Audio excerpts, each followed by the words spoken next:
I chair the Refugee Family Reunification Trust, which is a Wellington-based charity. We raise money to help refugees pay for the expenses to bring their families here to join them. So the trust has been going for 8 years now, ever since 2001, and we've helped about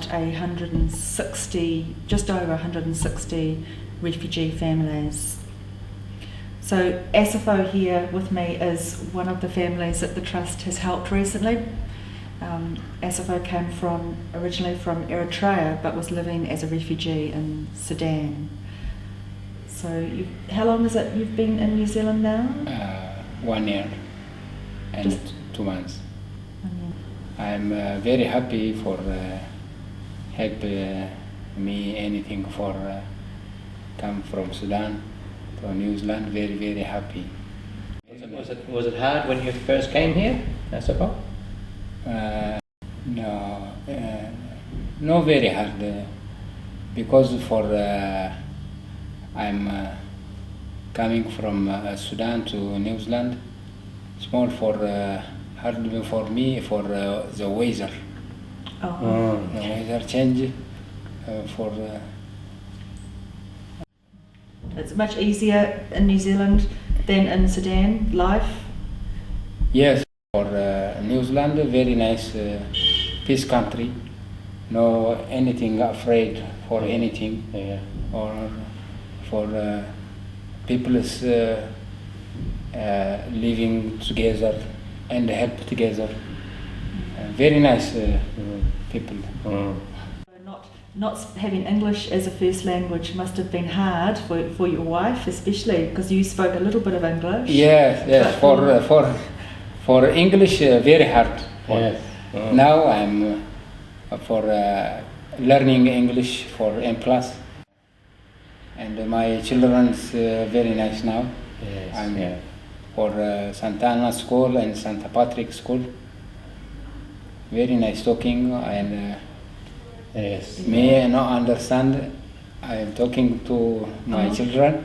They can explain yes. it. Oh. Yes. So their English has come along a lot in yes. 1 year. Yes. Yes. For 1 year, very, very up English for my children. I suppose that's one of the more difficult things is coming to a strange land with the language which is different and even the English is different here. Yes. And settling in to the New Zealand way of life.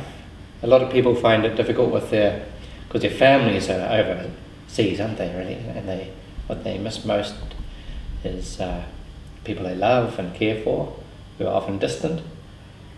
You were fortunate, at least you had your family with you. Yeah. And you came to join your brother, which is nice. And Yes. But as time goes on, the other values become very important, like friendships and relationships with others and fitting into this different way of life.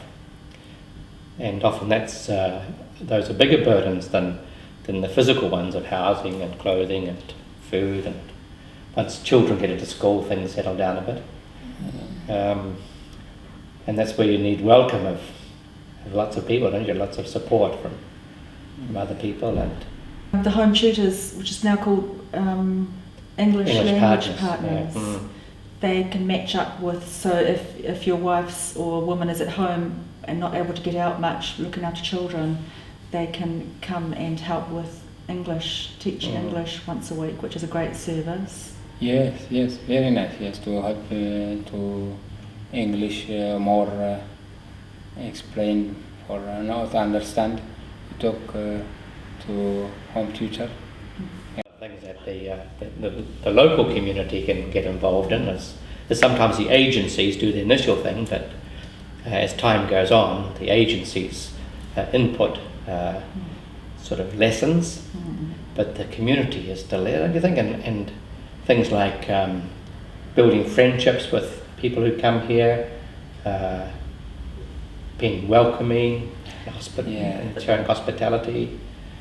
That's one of the best things about this job, is actually meeting the families and spending time with the families and sharing a bit of their culture and a bit of their food and the lovely coffee ceremonies that we share with Ethiopian or Eritrean families. Yes.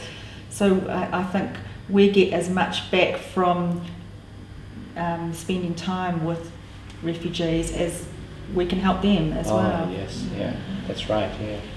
And like we, in the refugee services, one of the big event is really having volunteer support workers, where we have every refugee family or person has a number of volunteers, and we find is that it's so rewarding as you learn so much about other ways of thinking and acting and behaving, which is all enriching for life. With the Refugee Family Reunification Trust in Wellington, I suppose the main way people can help us is by making donations financially, because a one-way airfare from Africa to Wellington, for example, is about $2,500. So for a family of 5 or 6 people, it's quite a lot of it is a lot of money.